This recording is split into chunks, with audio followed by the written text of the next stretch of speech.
Right, okie dokie. We are back with another run. This one is Test Drive 4, the Masters Cup by Thrasher.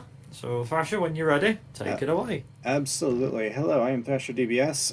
I last ran this game in late 2021 and am not very in practice at the moment. Um, so before the run starts off, traffic and checkpoints are off to pretty much just give us the widest berth. They're, least obstacles in the way. All right, so Masters Cup. So whenever the timer, ready on the timer? Yeah, yeah, we're ready. All right, three, two, one, go.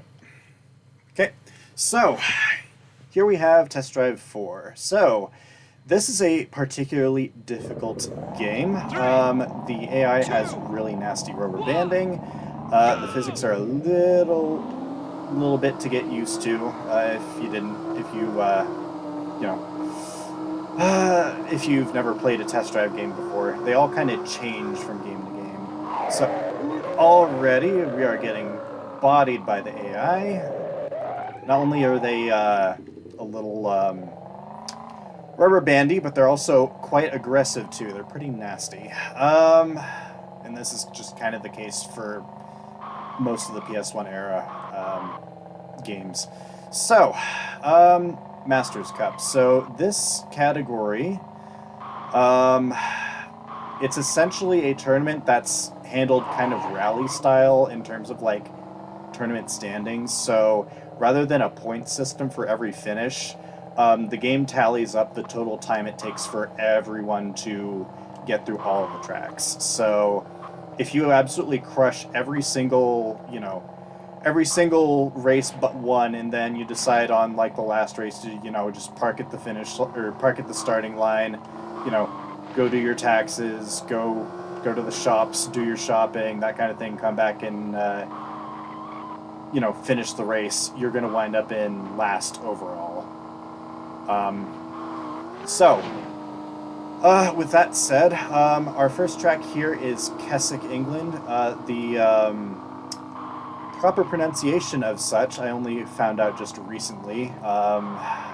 So there's a lot of tracks in this game that are just kind of characterized by long-ish straights. So top speed tends to be a factor in a lot of them. The thing about Masters Cup that sets it apart from the other cups in this game is that you have 5 tracks. You race them twice, once forwards and another time backwards. You have 10 vehicles. You have to use each vehicle once. So I am starting off with the Cuda here because it is the worst performing vehicle of the bunch, and I want to get it out of the way right off the rip. So this has like the lowest top speed out of all the cars, and the suspension's really soft and a little unwieldy. So other than, to me, looking the coolest of the bunch, it's performance-wise the worst.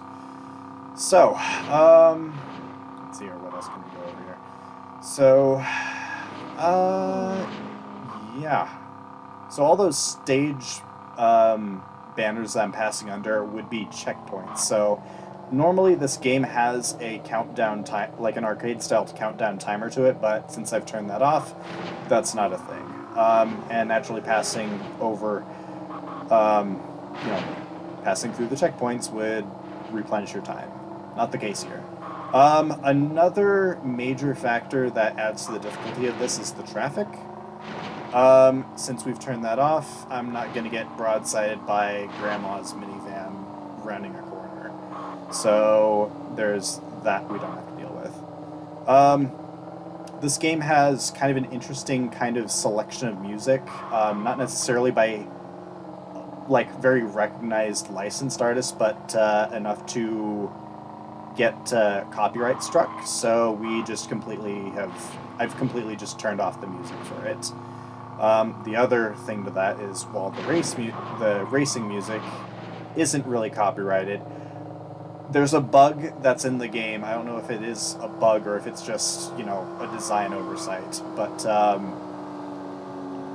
whatever the first track's theme is plays for all the different courses. So we'd be listening to the same loop of, you know, Keswick's theme throughout the entire run, and that get real tiring really quick.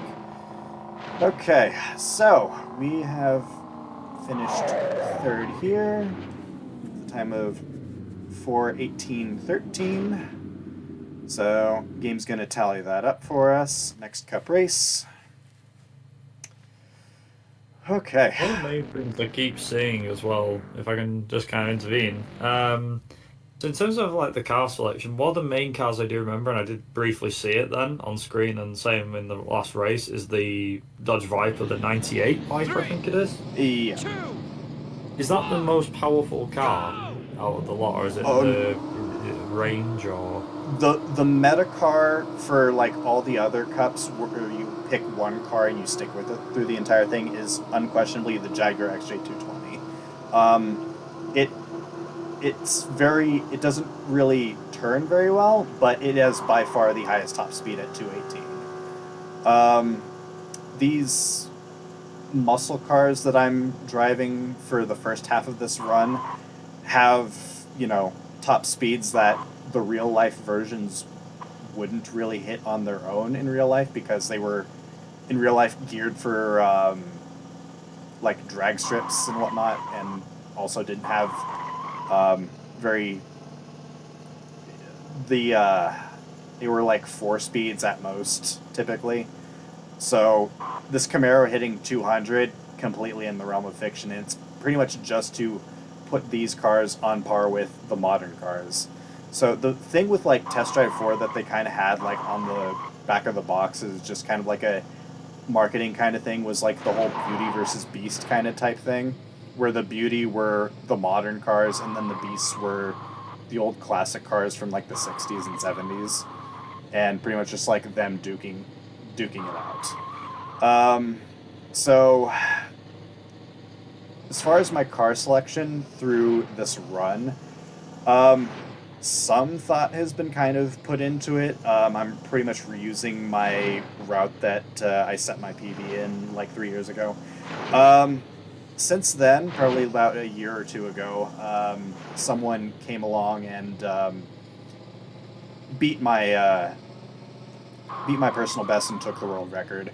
I kind of peeped at his run like a handful of months back to kind of like see if he did anything different, and I just saw that he just literally copied my car choices. So I thought that this marathon was going to be next week, next weekend. So I am out of practice, and I was going to use next week to A, practice, B, lab out, like if I could be a little bit more efficient with my car choices, but here we are. So yeah, we're just going by what I did 3 years ago.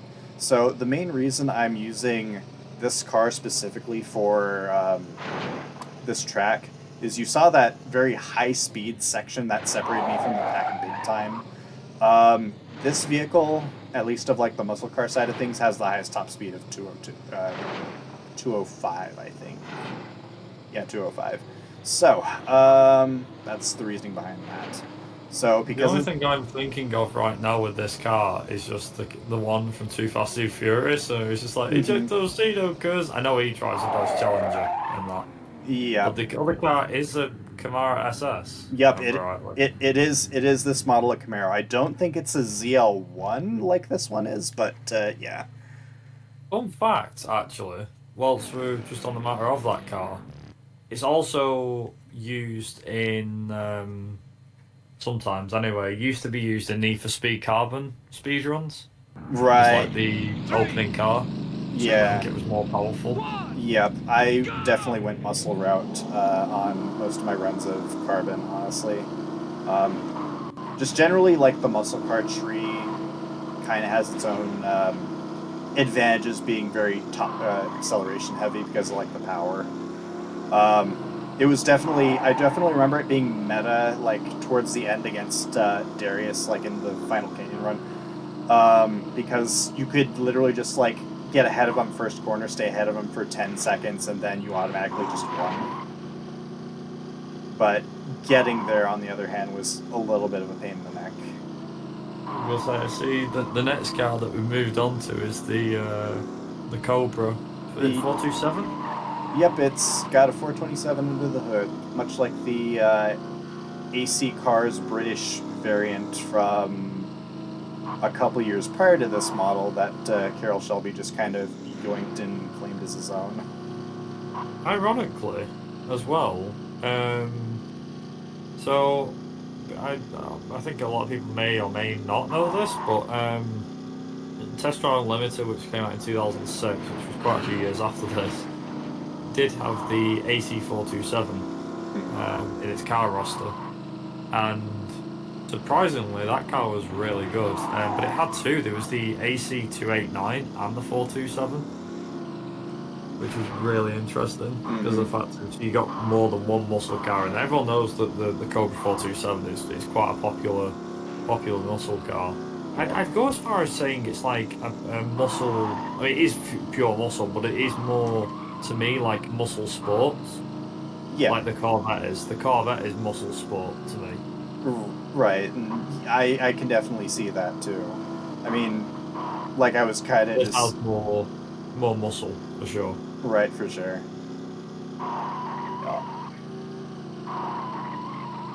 Yeah, you mentioned before about the Jaguar XJ220. Funnily enough, Howlin' Mad Mike, who is in chat, he'll probably attest. He can probably tell you a little bit. They made because we're on, so we are a retro games marathon for this one. There was a video game based off the Jaguar XJ220, but it was apparently awful. He could probably give you more details regarding that, but from what I heard, from what he told me, it's awful. It was like a SNES or Amiga title, wasn't it? Like we're talking back in '92 when it debuted.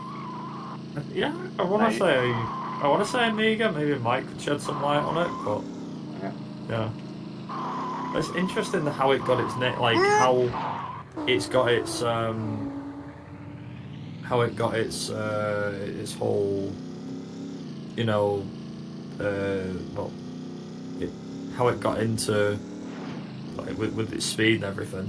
It's interesting as well because most racing games went after like the McLaren F1 because obviously of how much speed it got. So the fastest car in certain games was always something like a McLaren F1 or Ferrari F50 or something like that. And so the fact that the Jaguar is the fastest in this is actually quite nice. I don't think it was the first game I know of that was the fastest. It was also in Toka 2 touring cars, and it was the fastest car in that as well. Oh, interesting. Or Toka 2 touring car challenge, I think it was in the States. But yeah, the Jaguar XJ220 is in that, and it's got its own. It's in its own championship, which is like the support car championship. So you'd race 10 Jags, the XJ220s against each other. Right. Whilst we're talking about Jaguar, I could maybe briefly mention this bit as well. So there was a car that was made by Jaguar called the XJR13. 15. I think it was a 15. I can't remember. The 15 was the road car, and it did kind of have its own support series kind of thing. I think there's also 15. It was like a flat car, wasn't it? Yeah. Sports car. Yep. Yeah. Immediately, as soon as we talked about Jaguar, Mike popped up in Jags. Yep. Let's see here. Chevelle.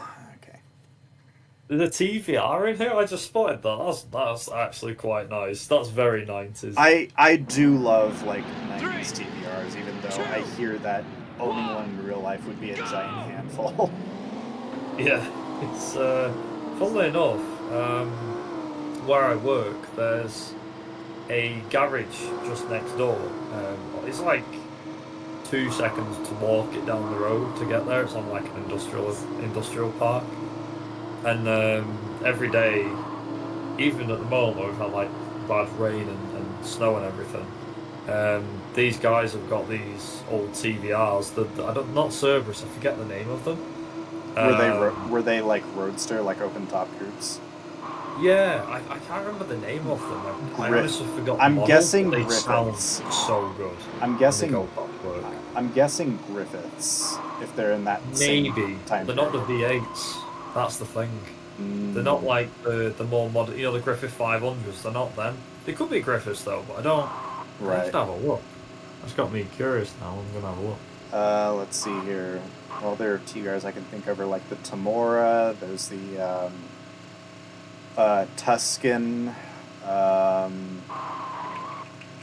What else is there? Sagaris. I don't know.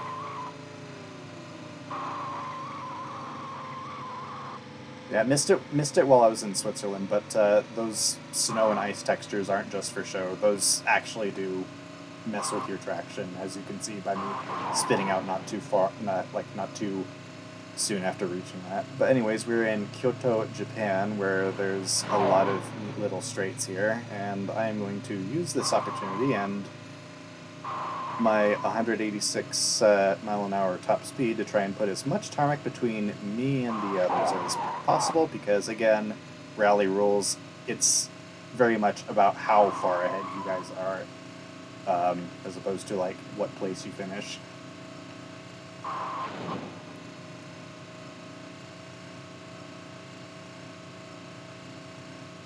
So, anyways, so as you can see by a lot of these tracks, sometimes the roadway kind of snakes its way into very interesting places. So, like here, I'm going through like a residential district, right after going through like an entire market.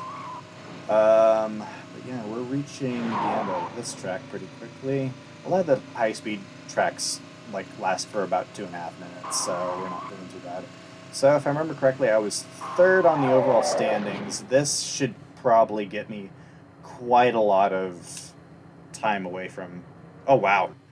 Just now somebody finished. Yep. So we're in third to first. So cool. Okay. Last muscle car. We're doing the C3 Corvette. Out of all of these, out of all of the muscle cars in this game, this one feels the best to me because it feels like it's got a real good mix of acceleration, top speed, and responsiveness in the corners. Meanwhile, that Viper just tried to shove me into the wall. That's really nice. That's my apologies. No, oh, no. That's all right. You're I forgiven. found out what the TVR was called, by the way. Oh, what was it? It's a TVR 3000M or a Timer 3000M that came out in 1977. Oh goodness, yeah. 1977, 78, so it's about the same age as I think the same age as that Stingray that you're driving.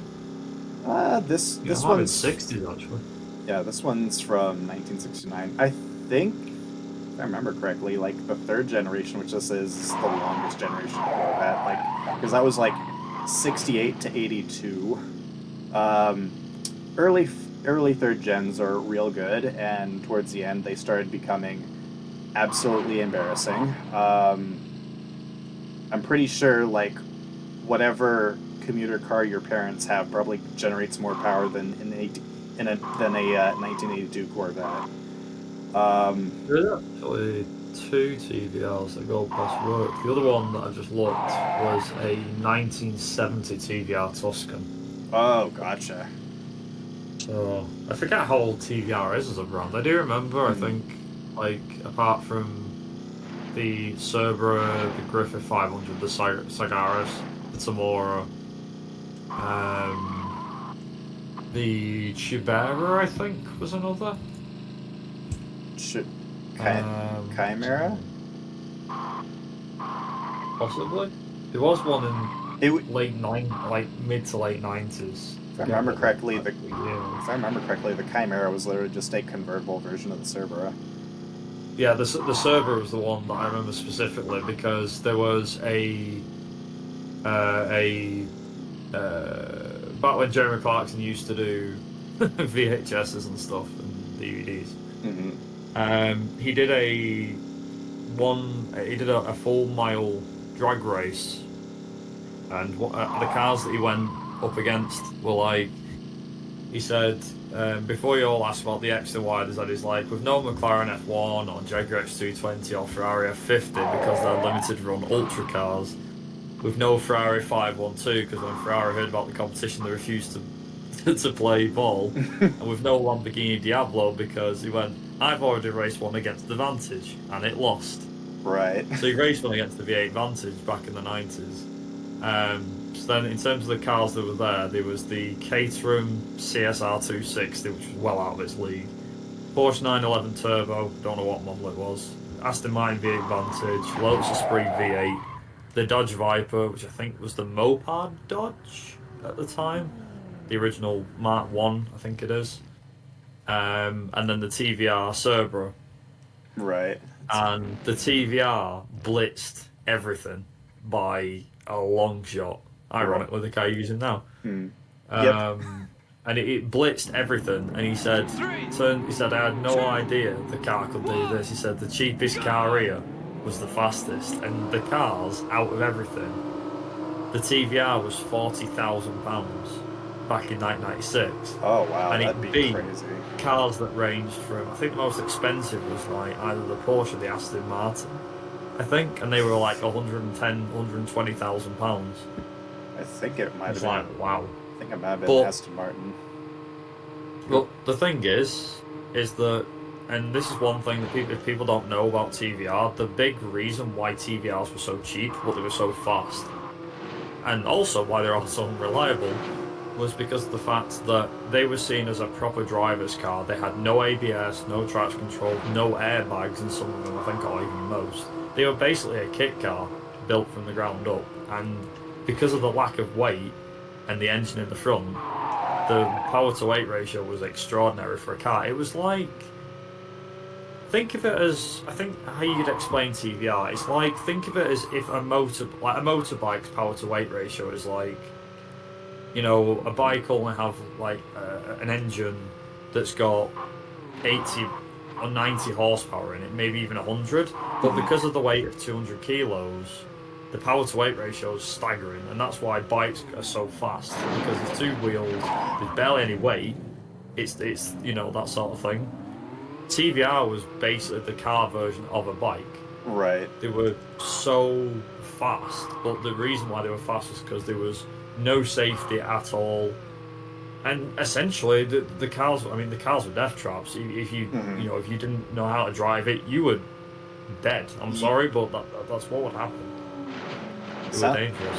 I mean, that sounds like the early runs of the Viper, honestly, because that was also a similar school of thought where, like, no nannies, no, like, ABS or anything, no, and, like, celebrities kept seeing those and going, oh, wow, those are really cool. I'm going to buy one. They don't know how to drive it because it's too much car for them, and they wind up wrecking the dang things.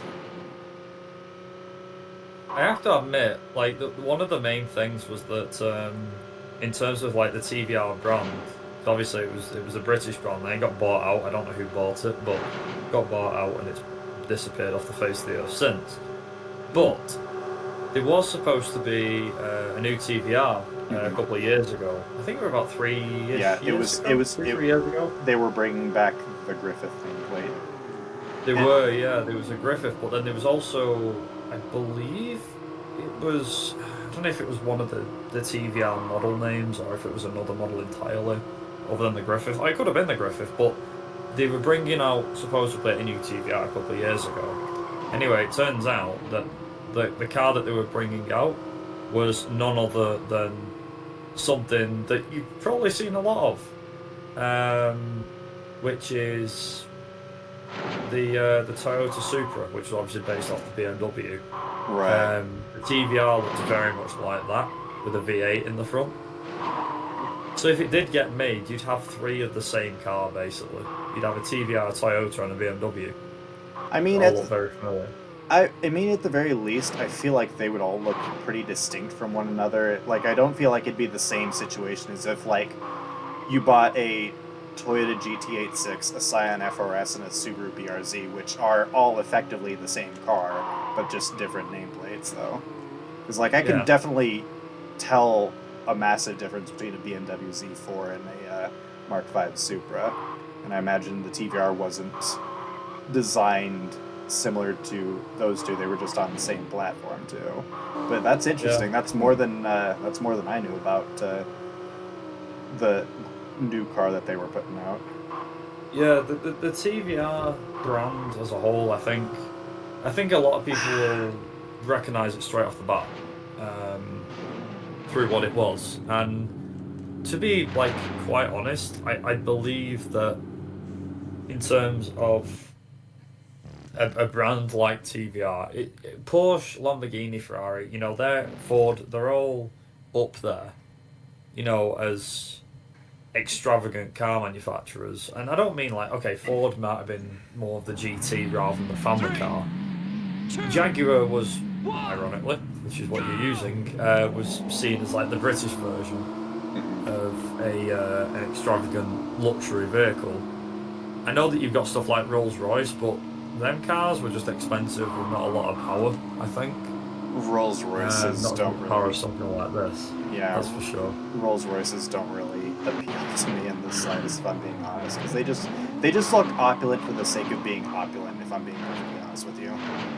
Yeah, but it's like with TVR, it's a case of they're fast, they're dangerous, but and they've got the engine, but it's pretty cool that they're still able to, people still recognize them, and yeah, you'll get told that they have all these problems. I actually spoke to a TVR owners club last year, to one particular member, and I just said to him, I said, I'll be honest, I said, I've wanted a TVR for many, many years, and I had a look online and managed to find a few for a decent price, and even wanted to buy one at one point. I know a lot of people are probably thinking that's a stupid thing because they rust like hell and da da da da da. But the main thing above everything else was that I said, look, the only thing that's putting me off is, as everybody knows, TVRs are just rust buckets. They just, they're dangerous, but they rust through dead easy as well, and they're just, it's high, they're high maintenance. Very much feels like it was And, assembled in a quaint little garage. yeah, and I just said, like, how is it that you guys have got the cars and you're still run? I said, how long? I said, do you run them on the road much? Like, are these your personal vehicles? Like, yeah, it's personal vehicles. I was like, okay, but how long do you run them on the road for? And they're like, well, we take them out for a couple of months at a time and everything. I was like, okay, yeah, so you don't take them out during winter. You might take them to a car show near winter, but you won't take them out like in the winter months. He's like, no. He said, they're a car that you sit in your garage and you leave them there, and that's that. I was like, oh, okay, fair enough. So I said, how do you handle the rust problem and that sort of thing?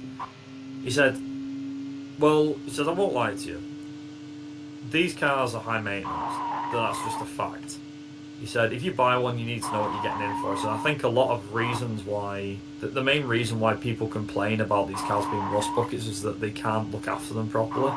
Or they get the car thinking it's going to be rust proof until they sell it, which, as we know with any car, is not the case. You don't buy a car and it's going to be rust proof from day one up until you sell it. Yep. It'd be nice, but it's just how it is, unfortunately. Yeah.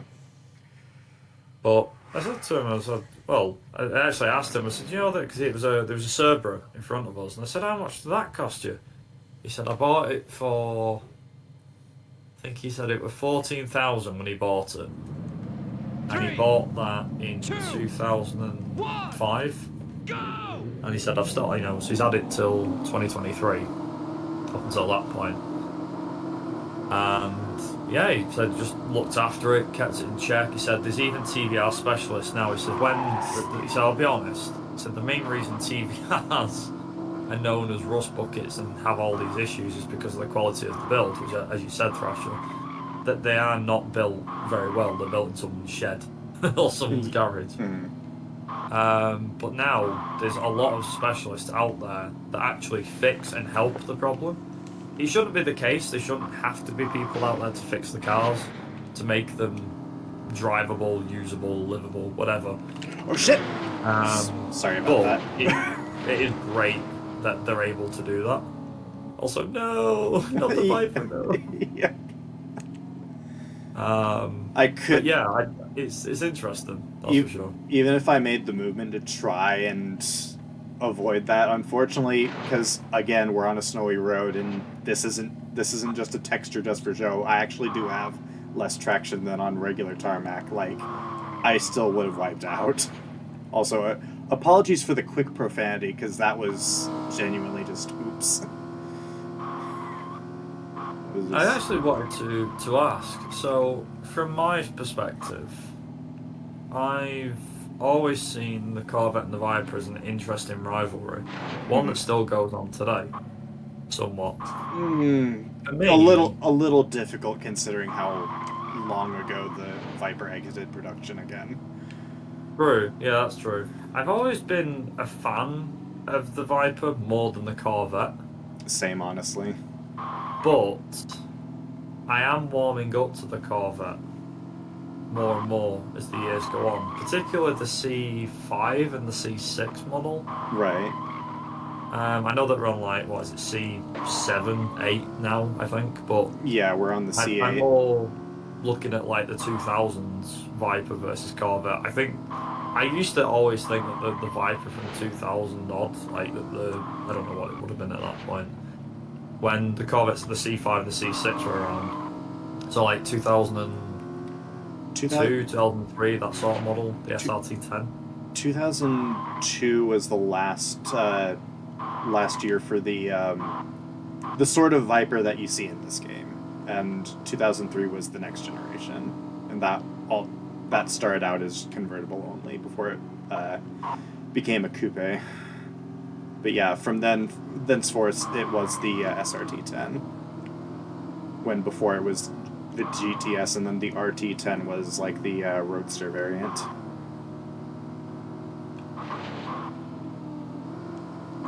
Yeah, I do always struggle with like the Viper and the Corvette because it is an argument that still goes on today. I mean, for me personally, I would take a Viper over a Corvette, but it depends on the model. Like, if you have to pick between a Viper and a Corvette, depending on the generation. Like, if I had to pick between the Viper GTS, which is the last model of the Viper, versus the Corvette that we've got now, I'd happily take the Viper because I just think it looks so good. Oh, absolutely, same.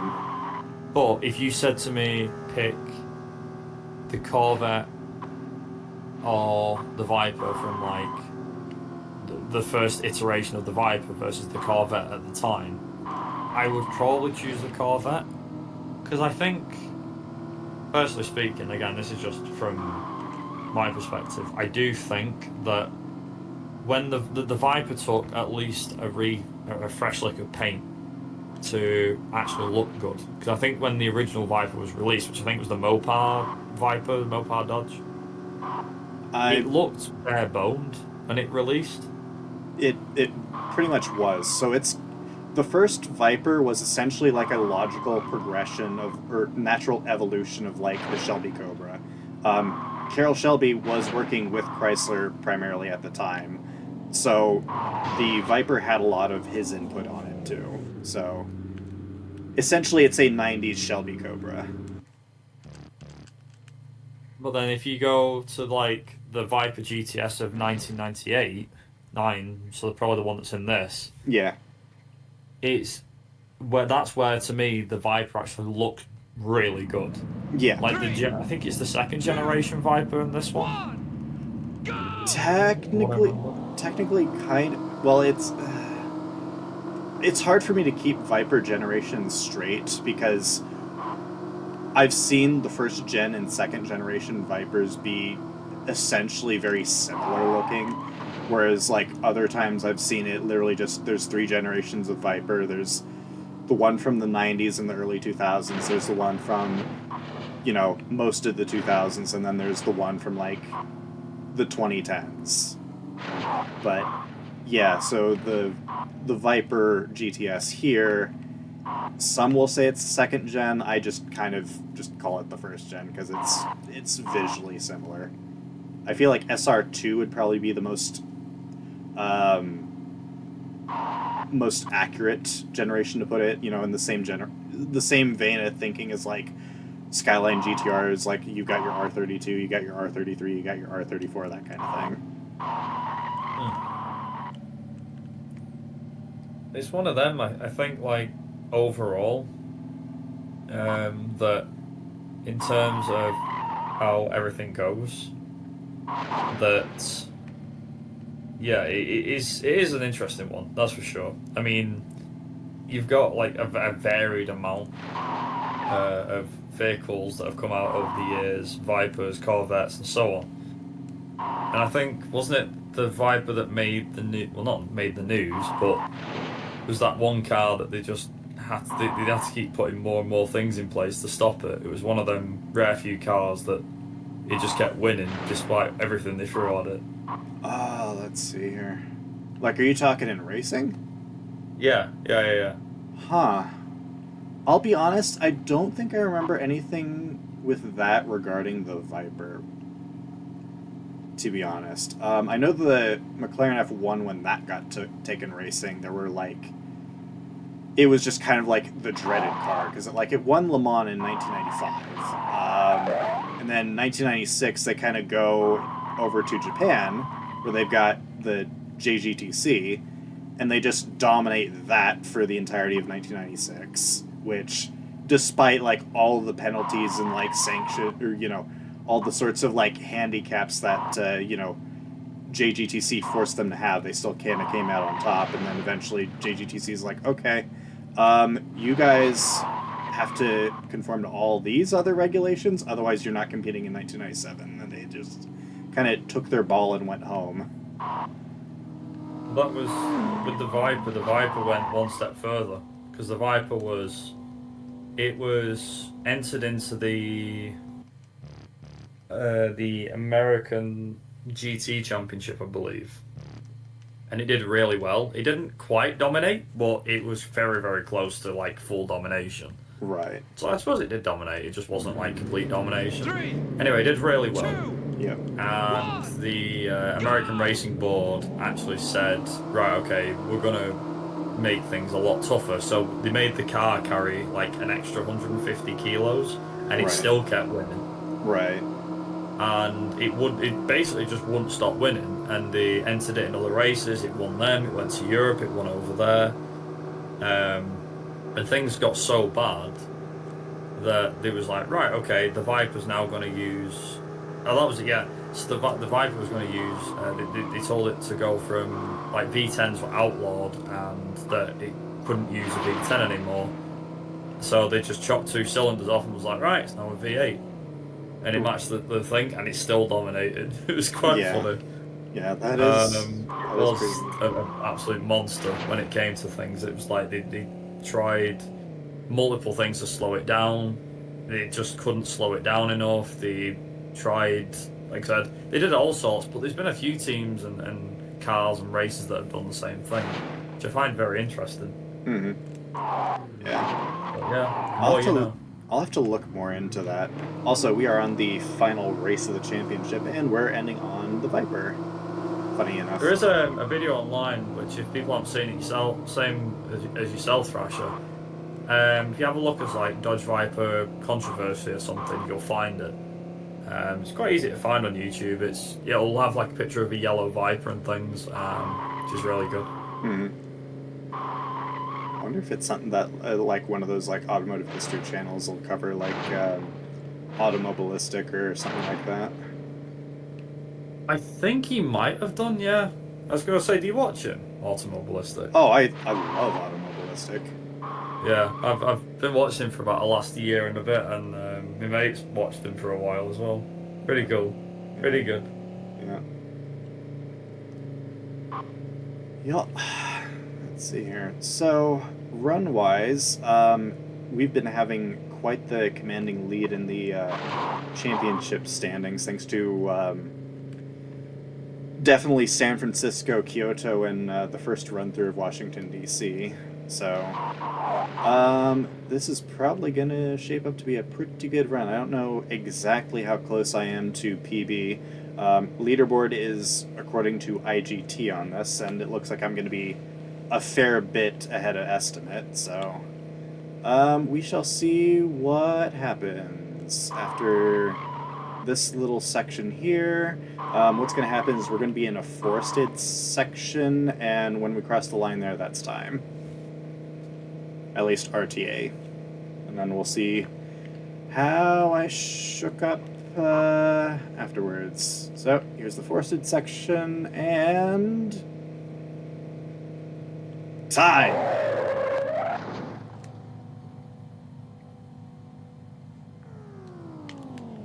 Alright, so 34, 43, 66. My PB was a 35, 14, 2, 3. World record was 34, 59, 11. So that, ladies and gentlemen, was a world record y'all just witnessed. Hey! Yay! Very nice. I'll be honest, we did start the time a bit early, so we were probably about 3 seconds maybe faster than we've got. Your RTA was a 39.39, but I'd say it's probably more like 39.34. Right. RTA wise. But yeah, congratulations. Well done. Wahoo! Not Alright. bad for a game you've not played in 3 years, isn't it? Yeah, well, I grew up with it like when I was 4. So, at the very least, revisiting it's just, you know. Just remind me real quick. So I said this was Test Drive 4. Was it 5 that was also synonymous with being difficult? I feel like All all 3 of the on-road test drive games are fairly difficult for, again, rubber banding AI. If you've got traffic enabled, that's also a pain in the neck. But yeah, otherwise, you know, it's fun for a playthrough or two. Sometimes, like, a lot of the jank is fun to kind of overcome. But yeah. Oh, just to kind of quickly mention a few things. So, yeah, so as you said, that is a world record run. I think we were pretty close with Sega Rally 2 as well. Apparently, that would have been a record as well, which would have been amazing. It was close, apparently, which is quite neat. Yep. But yeah, so we've now literally got. Well, actually, just to mention, have you got any final thoughts or final shout outs you want to give? Just thank you for having me again for McRaeathon. This is always a marathon that I was thankful to be part of for the first time earlier this year, and I'm thankful to be part of it again for this showcase. And also, big shout out to you, Viper, for putting this on, and your team here, Brionac and all that, for keeping the show running smooth. Yeah, it's like I said, it was a case of with our team, we try and put on the best show we can do for yourself and for everybody watching. And realistically, like half of the value comes from the runners. I mean, half it is the team, but half is the runners. So many thanks for submitting this, and we was intrigued to see how chaotic it would be regarding the. That kind of rhymed. I didn't mean for it to be, but anyhow, it just happened to do that. But yeah, no, it's a case of games like this, especially the older test drives. They don't really get seen very often, and it's nice that it was really nice to see this get submitted, because it was a case of, I do remember playing. It could have been any of the 3. I want to guess 6 that I played, and I really struggled with 6. Yeah. But then again, not growing up with them and only hitting Test Drive when, unfortunately, I hit Test Drive way too late. It was Test Drive Unlimited was my first game into the Test Drive series. But yeah, regardless, you definitely showed us how it was done. That's for damn sure. I appreciate that. And yeah, to see the variety of cars as well, which was really nice, and to have a good chat about TVI and Jag was also really, really good. Absolutely. But yeah, on that No, I think we're going to head back over to our intermission. Many thanks again, Thrasher, for doing that run, and hopefully you enjoyed doing that, and Yeah, hopefully it was relaxing and chill, when it could be, that is. absolutely, especially considering I just found out we were doing this today and not this week or this coming week. But It's like, practice, who needs it? yeah, Folks, sometimes. actually make sure you get practice done. Yeah, for sure. But regardless of that, yeah, we're gonna head back for a quick intermission, and when we come back, we're gonna have Kickstart 2 by Digital Duck. So don't go anywhere, I'll be back very, very shortly. See you soon.